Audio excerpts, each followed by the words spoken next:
Snow muffled the gravel turnout as a deputy's flashlight skimmed frost-crusted weeds, stopping on a still shape half hidden by drifting flakes, breath fogging the air, notebooks unopened, evidence bags stiff with cold, the quiet broken only by wind off the prairie and the certainty that nothing here would be simple today. If you like stories like this, make sure to subscribe and like the video. The call came in just after dawn on January 2, 2000, when holiday decorations still clung to lampposts along Main Street, and the town of Redfield, South Dakota, was settling into the long, pale stretch between Thanksgiving leftovers and New Year resolutions.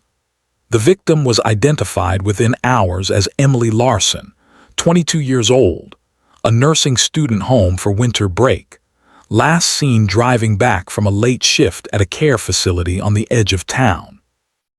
The temperature never rose above 10 degrees, and the cold shaped everything that followed, from the preservation of trace evidence to the way memory itself hardened among those who would be interviewed again and again over the coming years. Emily's car was found parked crookedly near the James River access road, doors locked, engine cold, keys missing. Tire tracks were faint but readable, a second vehicle having paused behind her before turning away. There were no signs of struggle that could be documented without speculation. The initial medical examiner's notes, careful and restrained, recorded hypothermia as a contributing factor, with indications of blunt force consistent with a fall, timing uncertain due to the cold. The body had been moved after death, a conclusion drawn from lividity patterns and the absence of expected snow displacement. These were not dramatic revelations, but they were decisive, placing the case immediately into the category of homicide for investigative purposes. The first week set the tone. Officers canvassed farms and trailer parks along Highway 281, checking sheds, ditches, and the frozen riverbank. Missing person flyers were still being printed when the discovery shifted the community's posture from worry to shock. Local papers ran spare columns, avoiding adjectives, emphasizing facts, listing Emily's height, the parka she had worn, the scarf her mother had knitted. The courthouse lights burned late as detectives pulled old incident reports, looking for patterns that never quite aligned. A town accustomed to blizzards and long drives absorbed the news quietly, with casseroles delivered and church doors left unlocked. Emily's timeline was reconstructed with methodical care. She clocked out at 11:14 p.m. on New Year's Eve, spoke briefly with a supervisor in the parking lot, then headed north. Surveillance from a closed gas station showed her sedan passing at 11:32. After that, the road went dark. Phone records showed a final call to a friend at 11:40 that ended abruptly without distress noted by the carrier. No voicemail, no follow-up. Investigators marked the minutes on a map, calculating distances in winter conditions, noting where cell towers overlapped and where they did not. The first suspects were ordinary and unsatisfying. A former boyfriend living 2 counties away was cleared by time-stamped toll receipts and employer logs. A transient seen sleeping near the river was interviewed, fingerprinted, and released, his alibi supported by shelter intake records. A snowplow driver reported seeing a dark pickup pulled over near the access road around midnight, but descriptions varied, and pickups were common. The case file grew thick with interviews that led nowhere, each name crossed out with a date and initials. As January deepened, the town returned to routine. The investigation did not. Evidence was sent to the state lab in Pierre, where analysts worked with patients that bordered on stubbornness. Fibers recovered from Emily's coat were cataloged and compared, yielding nothing distinctive. Soil samples matched the riverbank as expected. A partial palm print lifted from the exterior of her car door was deemed insufficient for comparison. The cold had preserved, but it had also obscured. Spring brought thaw and a second search. Divers entered the river, their reports concise and negative. The access road was graded, erasing what little remained of tire impressions. Detectives revisited witnesses, testing memory against earlier statements, noting shifts that could be explained by time rather than deceit. The local press reduced coverage to brief mentions, anniversaries marked by candlelight vigils and careful words. Emily's parents established a scholarship at the community college, a gesture of endurance rather than closure. Years passed in files and boxes. The case moved from active to cold, then to a shelf labeled with a date and a name. Technology advanced quietly. In 2012, the state adopted improved DNA amplification techniques. A review was ordered of unsolved cases with preserved biological material. Emily's file was among them. What had once been unusable trace, collected from beneath a fingernail and sealed against moisture, now yielded a partial profile. It did not match anyone in CODIS. It did, however, narrow the field, excluding dozens who had once been considered. A second review focused on vehicles. Old registration databases were digitized, allowing cross-referencing of pickup trucks registered within a 10-mile radius at the time. One entry stood out not because it was suspicious, but because it had been overlooked. Mark Delaney, 38 in 2000, lived less than a mile from the access road. He owned a dark blue pickup that matched the plow driver's recollection. He had been interviewed once, briefly, and dismissed after stating he was home alone, asleep, a claim impossible to disprove at the time and therefore set aside. Delaney's life had been unremarkable. Seasonal construction work, a marriage that ended quietly, a move to Sioux Falls. No arrests, no headlines. When detectives approached him again in 2014, they did so with caution and paperwork, requesting a voluntary interview. He agreed. His account of New Year's Eve had shifted in small ways, the kind that appear when a story has been retold internally for years. He now recalled driving to the river to think, a habit he described without embellishment. He denied contact with Emily. The interview ended without incident. A discarded coffee cup was collected with consent. The DNA matched the partial profile from Emily's fingernail. The probability statistics were explained in plain language to a judge who signed a warrant. A search of Delaney's old storage unit uncovered a scarf, faded but distinctive, consistent with fibers found in Emily's coat lining. Receipts placed Delaney near the care facility earlier that evening, a convenience store stop at 10:57 p.m., 5 minutes from Emily's workplace. The arrest came quietly in November 2015 as the first snow returned. The community reacted with disbelief tempered by fatigue. Court filings were precise. The prosecution laid out a sequence supported by records, lab results, and geography. The defense challenged chain of custody and memory, arguments answered by documentation rather than rhetoric. There was no spectacle. A jury convicted Delaney of second-degree murder. He was sentenced to 30 years, eligible for parole under state guidelines. Afterward, the town did not change much. The access road remained. Winters came and went. Emily's name appeared once more in the paper, then receded into the archive. The scholarship continued. The file was closed, stamped with a date, and returned to the shelf, not as a mystery, but as a record of work completed in the cold. The conviction did not end the work of understanding how a quiet town missed what was close at hand, and the case review that followed filled gaps that had never been empty, only unconnected. Investigators returned to the earliest hours, parsing weather logs and road maintenance schedules, noting how snowfall rates altered sightlines and sound. The prairie wind that night averaged 20 miles per hour, enough to erase footprints within minutes and carry voices away from the riverbank. These conditions explained why no neighbors reported disturbance, and why the scene felt sealed when first discovered. It was not secrecy, but environment that kept the truth insulated for so long. Emily Larson's routine was mapped in detail for the record. She had grown up in Redfield, graduated high school with a modest class size, and left for nursing school in Brookings, returning home for holidays.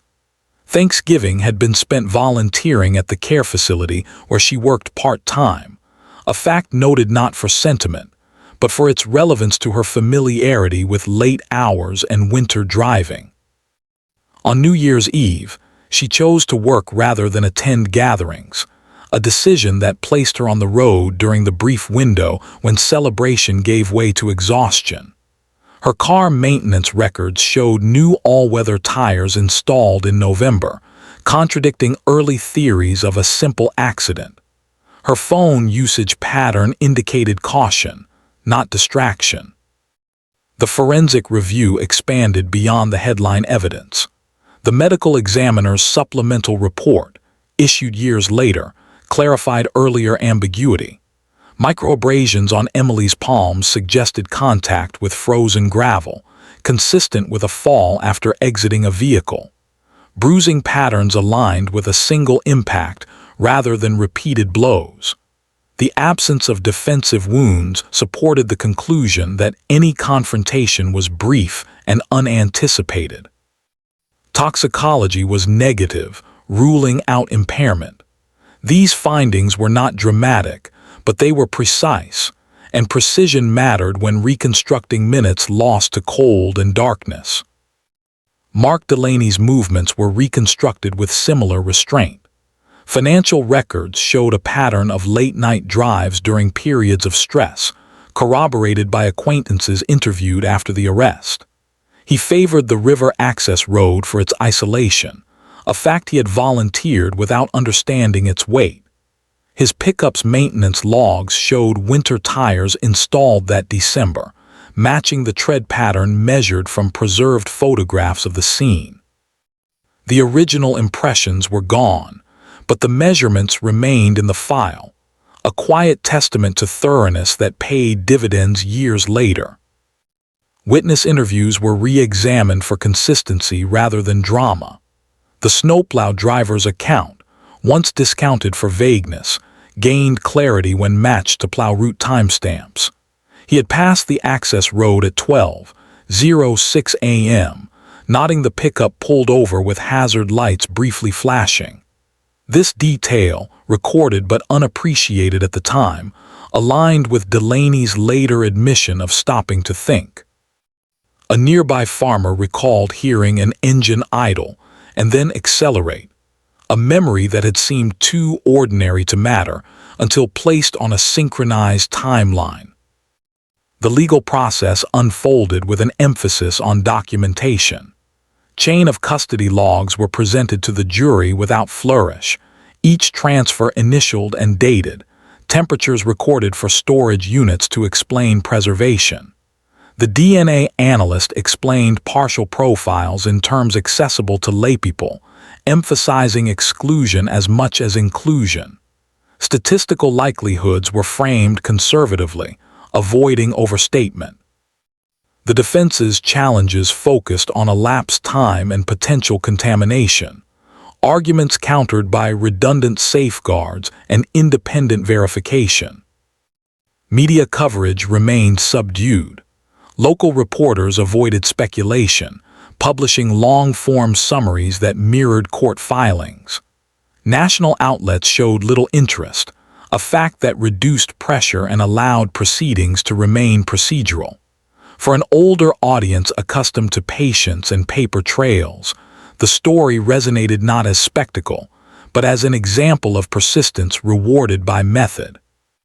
The courthouse, built of limestone darkened by winters, became a symbol not of drama, but of continuity. After sentencing, attention shifted to aftermath. Emily's parents attended the hearing, their statements brief and measured, thanking investigators without elaboration. They returned to private life, maintaining the scholarship quietly. Delaney was processed through the state system, his appeal denied on evidentiary grounds that cited clear compliance with standards. He entered custody without incident. There were no revelations, no confessions that rewrote the record. The truth, such as it was, had already been assembled. The case audit identified early decisions that, while reasonable, delayed resolution. Limited lab capacity in 2000 meant prioritization favored cases with living victims or immediate threats. The palm print, once marginal, would have been usable a decade later had the technology existed. These acknowledgments were recorded not as apologies but as context. The audit also highlighted practices that succeeded: comprehensive evidence storage, conservative conclusions, and detailed logs. These were not heroic measures, but disciplined ones. Community response evolved into a quieter vigilance. The care facility adjusted late shift protocols, pairing departures during winter months. The city improved lighting along access roads and installed a call box near the river, measures that were practical rather than symbolic. Winter safety campaigns emphasized check-ins and routes, lessons learned without numbing the loss that prompted them. Thanksgiving gatherings included reminders to drive carefully, spoken in the language of experience. For investigators nearing retirement, the case offered a different kind of closure. It validated habits formed over decades, habits sometimes dismissed as old-fashioned. Paper mattered. Notes mattered. The decision to keep trace evidence, even when it seemed unusable, mattered. For a generation that valued incremental progress, the resolution affirmed that patience could outlast obscurity. The file's final pages documented the quiet. Evidence returned or destroyed according to policy. Notifications sent. Databases updated. A final entry noted the weather on the day the case was closed: light snow, steady wind, temperatures in the teens. It echoed the conditions of discovery without inviting comparison. The town moved on as it always had, measuring time by seasons rather than headlines. Emily Larson's name remained in the index, now cross-referenced with a verdict. Her story, stripped of speculation, stood as a record of how ordinary lives intersect with methodical work. There was no lesson offered beyond the obvious. Roads can be empty and still hold witnesses. Winters can preserve and conceal at once. Time does not solve cases. People do, when they return to the cold files and read them again slowly until the connections hold. In the years after the verdict, the case became a reference point within South Dakota law enforcement, cited in training rooms and policy memos not for its drama, but for its longevity. New detectives were handed photocopied pages from the Larson file to demonstrate how early restraint prevented later collapse. The language was dry, emphasizing what was not assumed, what was not overstated, and how restraint preserved credibility when the evidence finally aligned.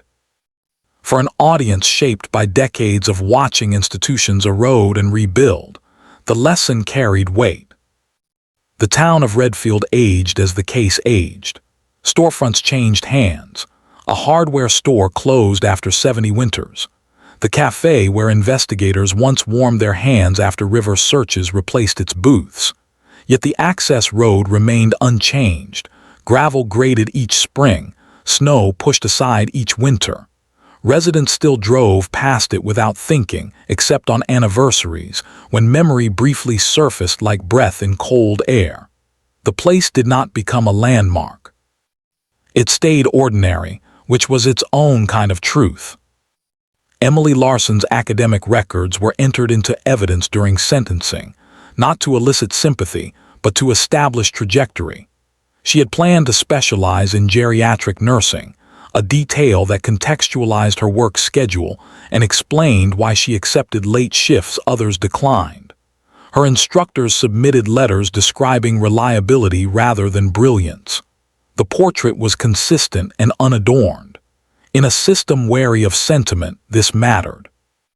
It grounded the loss in routine choices familiar to anyone who had balanced work and weather across long winters. The forensic science continued to evolve, but the Larson case required no reinterpretation. Subsequent audits confirmed that the partial DNA profile remained accurate under newer standards. Secondary transfer theories were considered and rejected based on context and corroboration. The scarf fibers, once a supporting detail, were tested again with updated microscopy, confirming composition and wear patterns consistent with prolonged contact. None of this altered the outcome. It reinforced it quietly, years after the gavel fell. Mark Delaney's incarceration proceeded without incident. Intake assessments noted no history of violence, a fact consistent with the crime's brief, opportunistic nature. He was assigned to a facility accustomed to long sentences and minimal attention. Appeals filed on his behalf focused on procedural timing and the voluntariness of evidence collection. Arguments addressed in published opinions that cited precedent line by line. When parole eligibility approached, hearings weighed conduct and remorse, ultimately denying release. These decisions were administrative, not symbolic. The broader community engaged in reflection without ceremony.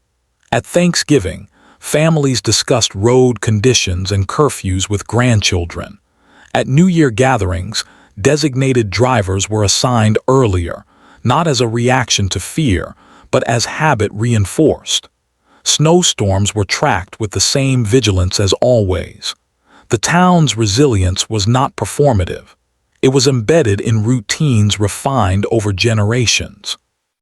Cold case units elsewhere requested briefings. Investigators emphasized the importance of revisiting overlooked witnesses when technology changes.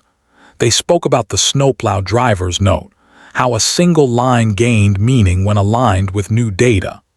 They warned against tunnel vision, illustrating how Delaney's initial dismissal stemmed from a lack of contradiction rather than confirmation. These were procedural insights, delivered without theatrics. The local press archived the story in a digital repository, tagging it with keywords that future researchers might use. There were no anniversary specials. When asked why, an editor explained that the facts had not changed. For a readership that valued consistency over novelty, repetition felt unnecessary. The story had served its purpose. Emily's parents downsized their home. They kept a box of clippings and official letters stored neatly, labeled. They did not give interviews. When approached, they declined politely, citing closure. Their definition was practical. The case had a verdict. The scholarship continued. Life moved forward without commentary. Within the courthouse, the file's closure freed shelf space but also created a benchmark.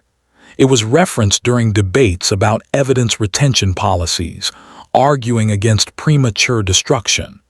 Budget meetings cited it when funding lab upgrades. It influenced policy indirectly, through example rather than mandate. Winter after winter, the prairie returned to silence. Snow fell the same way it had on the morning of discovery, muting sound and compressing distance. The difference lay in knowledge. What had once been uncertain now had a sequence, supported by records and reviewed by courts. That knowledge did not warm the air or soften the wind. It simply existed, durable as paper and ink. The solved case altered no myths. It confirmed none. It demonstrated that ordinary environments produce ordinary crimes, resolved through ordinary diligence. For an older audience accustomed to incremental progress and delayed answers, this was not disappointing. It was recognizable. The final report included a summary paragraph that avoided adjectives. It listed dates, actions taken, outcomes achieved. It closed with a recommendation to maintain evidence storage standards and to schedule periodic reviews. There was no mention of emotion. That omission was deliberate. As time passed, new cases filled desks. The Larson file gathered a different kind of dust, the kind that settles on resolved matters, yet its presence remained felt. When winter storms slowed traffic and forced delays, detectives remembered how patience had once been their ally. When labs returned inconclusive results, they remembered that inconclusive did not mean useless. The story ended not with a revelation but with stability. A town retained its routines. An institution affirmed its methods. A family carried forward in quiet ways. The access road remained unmarked. Snow continued to fall. And somewhere between Thanksgiving and New Year, when the nights grew longest and the roads emptiest, the knowledge persisted that even in such conditions, careful work could still bring clarity eventually, without spectacle, without haste, and without forgetting. The long-term impact of the Larson case extended into areas that were rarely discussed outside internal reviews, shaping how rural departments approached seasonal risk and record preservation. South Dakota winters had always demanded preparation, but the case underscored how weather did more than delay response times.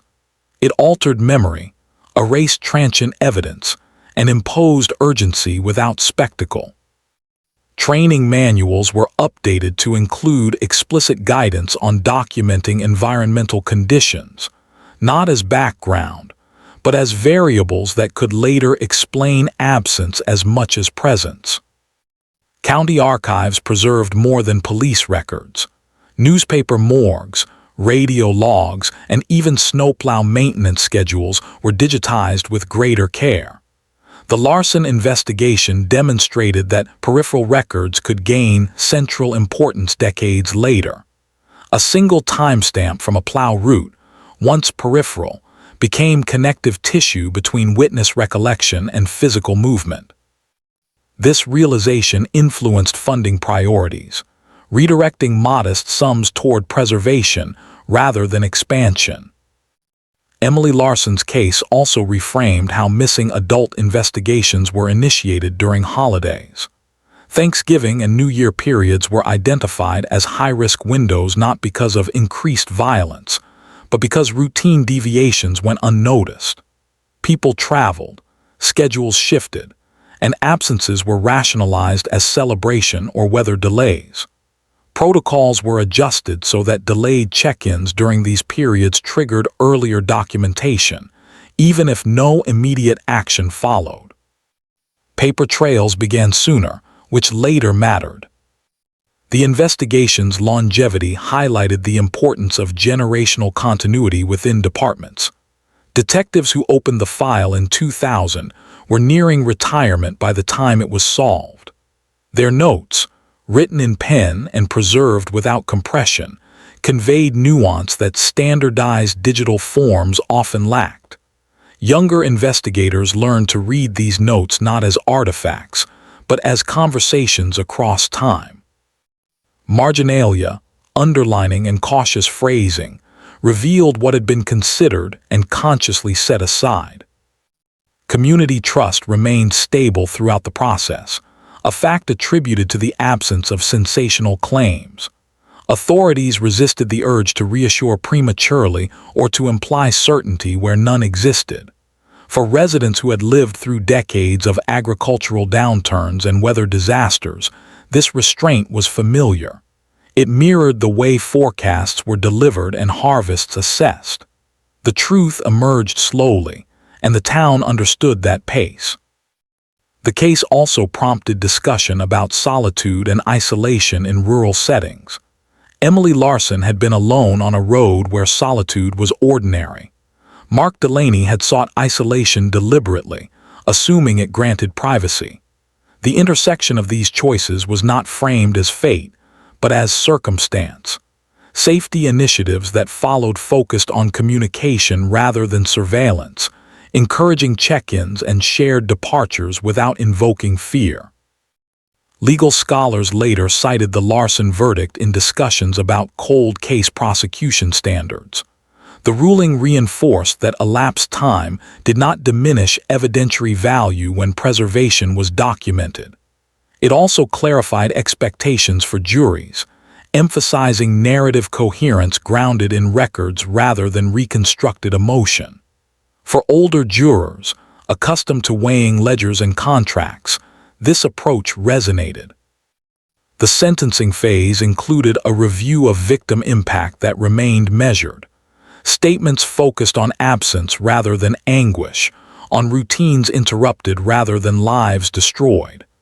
This tone aligned with the overall handling of the case and influenced how future proceedings were conducted locally. Judges noted that restraint did not lessen gravity, it sharpened it. As years passed, Emily Larson scholarship recipients graduated and moved on. Some entered healthcare, others changed paths. None were asked to speak publicly about the origin of the funds. The connection was maintained privately, a ledger entry renewed annually.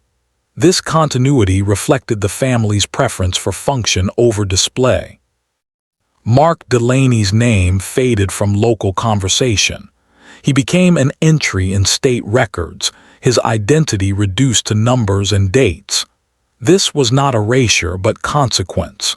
The system processed him as designed, without amplification. For a community wary of notoriety, this outcome was acceptable. Periodic reviews ensured that no ancillary cases were linked belatedly. No similar offenses emerged. This absence reinforced the conclusion that the crime had been situational rather than serial. Investigators documented this finding carefully, aware that assumptions of pattern could mislead. The file closed without addenda. Seasonal reminders continued quietly. Road crews adjusted plowing schedules near access points. Lighting was maintained. Emergency call boxes were tested annually.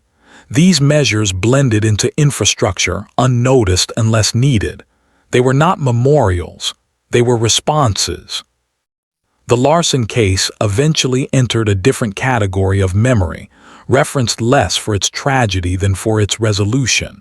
In training rooms, it was discussed alongside other solved cases that demonstrated endurance.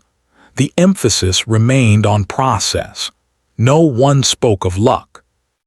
The town of Redfield continued to mark time by weather. Thanksgiving brought early snow some years, bare ground others. New Year arrived with fireworks muffled by frost or echoed across open fields. Through these cycles, the knowledge that a long unsolved case had reached lawful closure persisted, not as comfort, but as confirmation that diligence could bridge years. When the courthouse renovated its records room, the Larson file was rehoused in acid-free boxes. Labels were updated. A digital index linked scans to original pages. The physical and digital coexisted, a redundancy born of experience. No one assumed permanence in a single form. The final evaluation of the case avoided conclusions beyond scope. It did not claim prevention or deterrence. It acknowledged limits. It stated simply that a crime had occurred, been investigated, reviewed, and adjudicated according to standards that held under scrutiny. For those who valued institutions built slowly, this was sufficient. Winter continued to define the region. Snow fell on the access road as it always had. Vehicles passed without pause. The river froze and thawed. And within the layered records of a small town, a sequence remained intact, ready to be read, not as a story of suspense, but as a demonstration of how careful work endures when the landscape offers little else but cold and time. The conclusion of the Larson case settled into the record without ceremony, its significance measured not by reaction but by durability. Years later, when auditors reviewed closed files for compliance, the documentation held. Every transfer, every storage condition, every analytical decision was traceable. This mattered in a system where credibility accumulates slowly and can be lost quickly. The case became an internal standard, not because it was flawless, but because its imperfections were acknowledged and bounded. For Redfield, the solved case did not become a story retold to visitors. It remained local, folded into the town's understanding of itself. Residents continued to trust that most nights ended quietly, that roads emptied because people went home, not because something had gone wrong. That trust had been tested and in a narrow way reinforced. The knowledge that resolution could arrive late, but arrive cleanly, fit the town's sense of time. Investigators who had carried the file from shelf to desk described a particular fatigue that came with reopening old cases. It was not discouragement, but responsibility. Each review risked reopening wounds without guarantee of outcome. The Larson case justified that risk once, but it did not make the decision easier elsewhere. Still, it shifted the calculus. The presence of preserved evidence, however marginal, now argued for patience rather than closure by default. The court's written opinion emphasized proportionality. It noted that the sentence reflected both the severity of the crime and the absence of prior violence. This balance was deliberate, signaling that the system recognized context without excusing harm. For observers accustomed to rigid outcomes, the reasoning mattered. It suggested that justice could be firm without being theatrical. Emily Larson's absence remained a fact rather than a symbol. Her name appeared on scholarship lists and in archived articles, but it did not become shorthand for fear. This restraint was shared by her family, whose choices shaped how the town remembered. They did not seek public markers or annual events. Their approach aligned with the investigation's tone, careful, contained, forward-looking. The access road by the James River continued to serve practical purposes. Anglers parked there in warmer months. Teenagers drove past it without knowing its history. In winter, snow drifted across it, sometimes closing it entirely. The road did not demand attention. It existed, like many places where events occur without leaving marks. From an institutional perspective, the case reinforced the value of interagency consistency. The state lab's protocols, the county sheriff's logs, and the court's evidentiary standards aligned without contradiction. This alignment was not accidental. It resulted from years of incremental policy adjustments, many of them unremarkable. The Larson case demonstrated how those adjustments converged when tested. The older audience for whom this story resonated understood that outcomes rarely hinge on a single moment. They recognized the accumulation of small decisions, to keep evidence, to write clearly, to avoid conclusions beyond support. These habits mirrored their own professional lives, where reliability was earned over time. The case spoke in that language. As technology continued to advance, the temptation to reframe older cases through new lenses persisted. The Larson file resisted reinterpretation because it had been conservative from the start. There were no exaggerated claims to correct, no speculative theories to retract. This stability was a strength. It allowed the case to remain intact as standards evolved. Seasonal rhythms continued to shape memory. Thanksgiving brought shorter days and longer drives. New Year arrived with reflection and restraint. These markers, present at the time of the crime and discovery, remained part of the context without dominating it. They explained timing without assigning meaning. The final administrative steps were mundane. Property inventories were reconciled.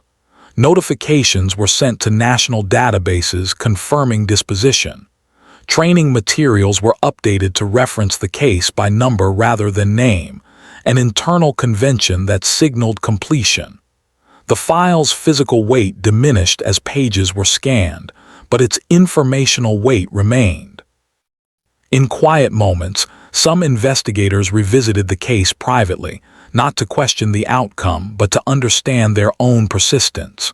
They recalled the early mornings, the cold fingers, the frustration of inconclusive reports. They remembered the decision to keep going after years of silence. These reflections were personal, not institutional. They did not appear in reports. The town's relationship with its institutions remained steady. There were no protests, no public reckonings. Trust was maintained through consistency rather than outreach. For a community that valued predictability, this was appropriate. Emily Larson's story concluded not with resolution alone, but with integration. It became part of the town's record, accessible but not intrusive. It informed policies and habits without redefining identity. This balance was rare and intentional. The final evaluation closed with a statement of scope. It acknowledged that justice addressed one act and one individual, not broader questions of safety or chance. It reaffirmed commitment to process. It avoided claims of closure beyond the legal sense. Years later, when new detectives asked why certain evidence was still stored despite age, supervisors referenced the Larson case. They did not recount details. They cited outcomes. The message was simple: preservation enables possibility. Winter continued to return, indifferent to records and verdicts. Snow fell on courthouse steps and riverbanks alike. The town adapted as it always had, clearing paths, checking neighbors, moving forward. Within that movement, the solved case rested quietly, its tension resolved not by drama, but by method, its legacy measured in habits strengthened rather than stories told. In the end, the South Dakota 2000 cold case did what few such cases manage. It concluded without distortion. It honored facts over narrative, restraint over spectacle. It delivered accountability through lawful means and allowed a community to continue without being defined by loss. That outcome, achieved slowly and without excess, was the final measure of its success.